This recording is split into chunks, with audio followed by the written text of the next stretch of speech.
Vous vous êtes trompé sur le nom de votre mouvement. Vous auriez dû l'appeler En Force. Et si vous avez récemment ajouté le mot « unir » dans votre communication, est-ce que ce n'est pas parce que vous prenez soudain conscience que vous avez divisé le pays au lieu de le rassembler? Est-ce une question ou un plaidoyer? Non, c'est une question. Elle a les tournures d'un plaidoyer.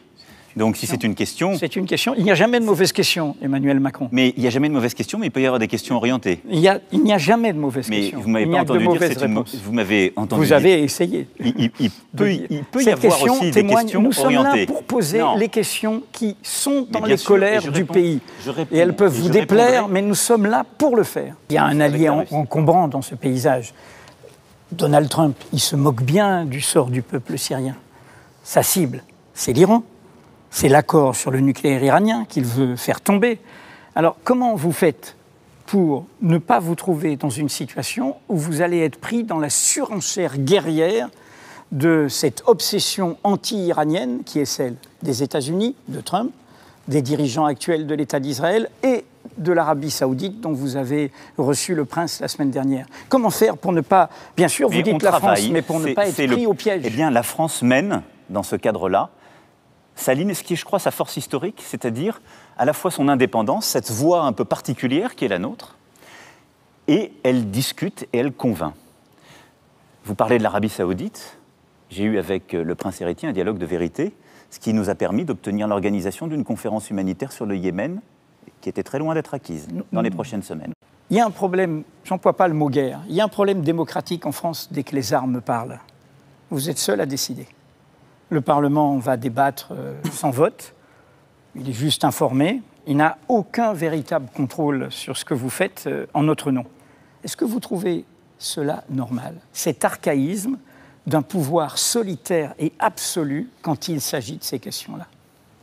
Vous savez, d'abord, je ne parlerai pas d'un pouvoir solitaire. Je parlerai d'une responsabilité, celle du chef des armées, qui est définie par notre Constitution. Pas moi qui l'ai décidé, c'est notre Constitution. Et cette Constitution, elle a été votée par le peuple français. Ça peut vous déplaire, mais c'est le cas. Et donc, cette Constitution, elle prévoit qu'il y a un chef des armées, il ne décide pas seul.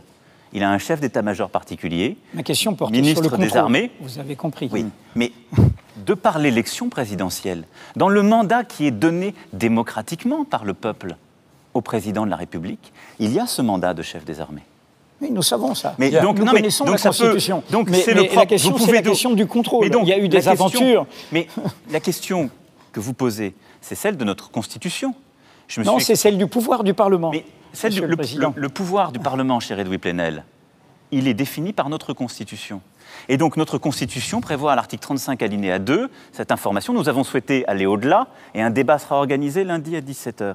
L'actuel PDG de la SNCF, qui est un énarque, un haut fonctionnaire, M. Guillaume Pépi, il est à la direction de la SNCF depuis 1998. La politique du tout TGV, c'était lui.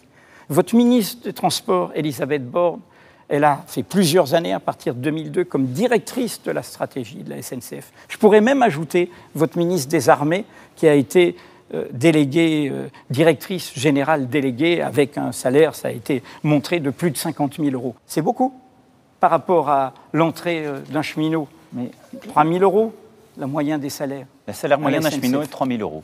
Voilà, 50 000 € tout à l'heure. Vous pouvez décider. C'est une réalité. Oui, mais je ne crois pas à la politique de la place de grève. Bon. Et je ne suis pas non plus. Pas plus. Je voudrais que nous passions, et là je laisserai la parole à Edoui Plenel, je voudrais que nous passions aux universités et à Notre-Dame-des-Landes, vous comprenez, et vous comprendrez que je laisse la parole à Edoui Plenel sur ces sujets. Pourquoi ? Comme ça. Il en a le monopole. Mais oui. Non, je viendrai peut-être m'immiscer dans la conversation. Sur le sujet des cheminots. Répondez Moi, à la question. Là où je suis en désaccord avec vous, c'est que la situation dans laquelle nous sommes, elle est la responsabilité de personnes prises individuellement. Vous avez l'air de signifier quelle serait la responsabilité de tel ou tel cadre. Ce serait bien facile. J'aurais pu dire, Monsieur Pépi est le responsable de tous les maux, on le sort. De hauts fonctionnaires de la même manière, la responsabilité, la liberté, ça marche ensemble. Jamais je n'ai dit que la situation dans laquelle nous étions était de la responsabilité des cheminots. Et jamais je ne le laisserai dire, parce que c'est faux. Vous traitez les étudiants d'agitateurs professionnels, friands, c'était votre expression, friands de diplômes en chocolat, tandis que les CRS entrent dans les universités. Vous envoyez par ailleurs 2500 gendarmes mobiles à Notre-Dame-des-Landes, expulser 200 résidents de la ZAD et détruire une vingtaine de baraques où s'inventaient des choses, des lieux de vie. C'est votre façon à vous de fêter les 50 ans de mai 68 par la répression? Bon, comme vous y allez. Alors. Question cash, réponse cash? Toujours entre nous. Mais je vais essayer aussi, en répondant, de déconstruire votre question qui a quelques facilités avec la réalité. D'abord, je n'ai pas dit que les étudiants étaient des agitateurs. Ils ont entendu ça. Mais peut-être, et vous le colportez. Donc, j'ai dit, les étudiants, moi j'entends les débats qu'ils ont, la vie étudiante est ainsi faite, il se trouve que comme vous, je l'ai été, et ils ont tout à fait le droit d'avoir leur propre vie. Bon. Ce que je constate, c'est que dans toutes les universités aujourd'hui, où il y a des amphis paralysés, des violences parfois au demeurant inadmissibles, les étudiants sont bien souvent minoritaires. Ce sont des groupes qui ne sont pas des groupes étudiants qui viennent, et ce sont ceux dont j'ai dit, et il faut toujours citer ces sources, reprenant Audiard, ce sont des professionnels du désordre. On le sait très bien. Ce sont des groupes. C'est très vieux monde comme expression. Enfin, pardon de vous le dire. Ça. Peut-être. Il y a toujours eu. Mais peut-être. En l'espèce, c'est vous le moderne. Il y a des universitaires. Il y a des universitaires. Non, il y a des groupes. Il y a des professeurs. Il y a des maîtres de conférences. Mais non, on le sait très bien. Qui critiquent cette réforme. Je suis prêt à répondre sur la réforme. Je vous dis, vous m'interrogez. Je vous dis, il y a des occupations aujourd'hui, majoritairement dans la plupart des cas. C'est pas ce que nous voyons sur le terrain. Ils ne sont pas des étudiants, mais les étudiants eux-mêmes le dénoncent. Regardez ce que disent beaucoup d'ailleurs d'associations étudiantes. Les étudiants ne sont pas majoritaires et on a des groupes, la plupart du temps violents, mais des groupes qui mènent un projet politique dont la finalité ou une partie de la finalité est le désordre, qui n'a rien à voir avec la réforme. Alors, justement, là, pendant ces 10 ans de lutte, comme au Larzac, vous connaissez José Bové, comme au Larzac, des choses se sont inventées. Je vous rappelle, le Larzac, on n'a pas évacué ces dynamiques collectives après. C'est elles qui ont été précurseurs de ce qu'on appelle l'agriculture bio aujourd'hui. Là, c'est pareil.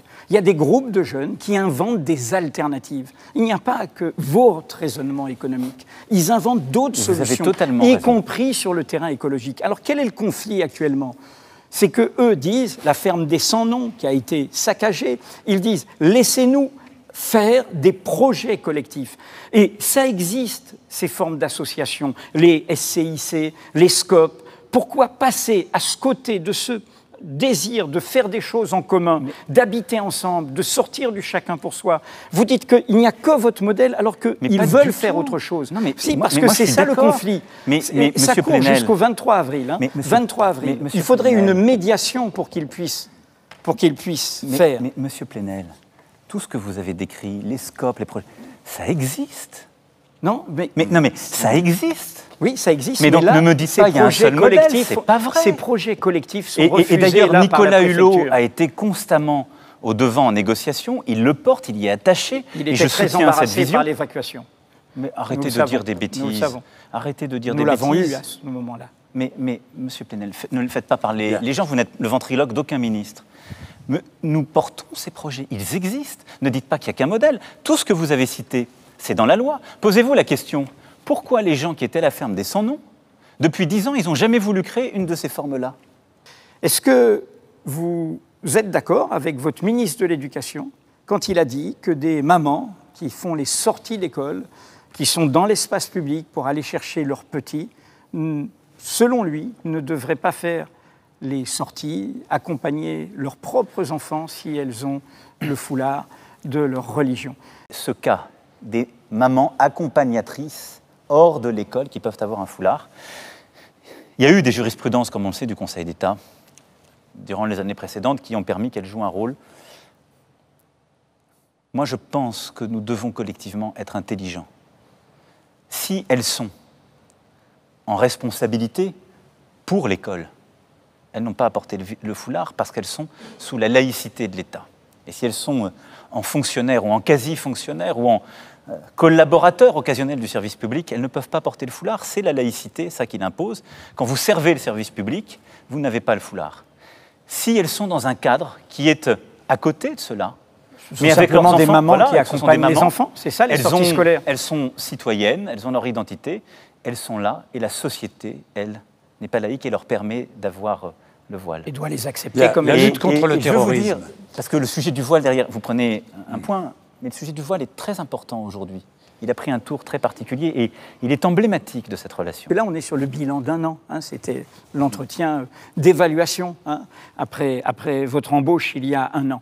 Est-ce qu'on n'est pas au cœur d'un malentendu qu'on vous avait rappelé, d'ailleurs, quand vous étiez venu à Mediapart le 5 mai, juste avant votre élection le 7 mai.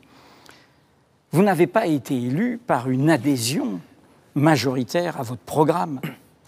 Il n'y a pas une légitimité dans tout le pays, laissez-moi terminer, sur votre programme. Vous avez eu, au premier tour, 18% des inscrits. Et vous êtes le produit d'une circonstance accidentelle, exceptionnelle, comme Jacques Chirac en 2002, face à l'extrême droite. Et donc, est-ce que le problème qui explique notre tension, c'est que, au lieu d'avoir tenu compte de la diversité de ces votes, vous considérez que sur ce socle de 18% des inscrits, vous avez carte blanche, chèque en blanc, et vous pouvez y aller en force, comme je vous le disais tout à l'heure, et pas en marche. Est-ce que ce n'est pas ça le cœur du malentendu et des mécontentements divers dans le pays? Non, mais les mécontentements, ça ne vous a pas échappé, ça fait longtemps qu'ils durent. Vous êtes parmi les rares personnes qui, quand il s'agit de votre serviteur, ne prend pas les votes exprimés, les votes des inscrits. Dont acte. On pourrait le faire, on s'amuserait à regarder la légitimité de nombre de parlementaires France Insoumise qui parfois ont des chiffres qui posent problème même au deuxième tour. L'abstention, les blancs, les nuls, c'est important. Je vais vous donner simplement 2 états de fait. Les Françaises et les Français m'ont mis en tête du premier tour. C'est la règle démocratique, c'est les 2 candidats en tête qui passent. Et ensuite, vous avez tout à fait raison, le deuxième tour a été très particulier parce qu'il était face à Madame Le Pen. Mais dans un contexte très différent de celui de l'élection de Jacques Chirac, puisqu'il n'y a pas eu de Front républicain à ce moment-là. Puisque certains dirigeants n'ont pas appelé, quelles que soient les différences, à voter pour moi. Mais j'ai toujours dit, je ne pense pas qu'il y ait plus de 65% de nos concitoyens qui se sont exprimés au deuxième tour, qui ont une adhésion positive, massive à mon projet. Vous avez totalement raison. Mais il y a eu quelques semaines plus tard des législatives. Et les parlementaires, ils sont venus sur un projet, qui était le projet du président de la République. Et je ne crois pas qu'il y ait eu d'ambiguïté sur les législatives, ni au premier, ni au deuxième tour. Les Françaises et les Français, vous rappelez la mise, ils ont donné une majorité au projet que je portais. Donc je ne considère pas qu'il y ait quelques faiblesses congénitales sur le plan démocratique. Je pense simplement une chose, très clairement, c'est qu'il faut toujours considérer et respecter l'ensemble de la société. C'est pour ça que vous ne m'avez jamais entendu opposer. On a eu tout à l'heure un débat, sans doute des désaccords sur la SNCF. Oui. Je vais juste finir. Je respecte les gens. Je peux être en désaccord, mais je les respecte. Je vais toujours au conflit. Donc, j'ai la légitimité démocratique comme les parlementaires de la majorité l'ont, et je ne rentrerai pas dans cette logique qui est la vôtre, parce que ce sont les règles constitutionnelles qui sont les nôtres, et c'est la réalité démocratique de mai et juin dernier. Par contre, il y a une chose qui est implicite dans ce que vous dites et que je partage, c'est qu'il y a une colère dans le pays. Et cette colère, elle remonte d'il y a longtemps.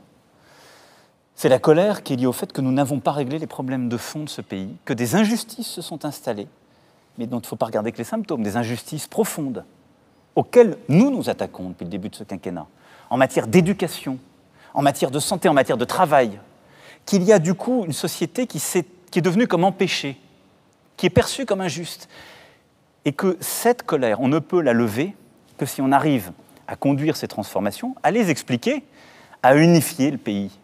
Et donc, je suis totalement d'accord avec vous sur ce point. Je ne crois pas au miracle.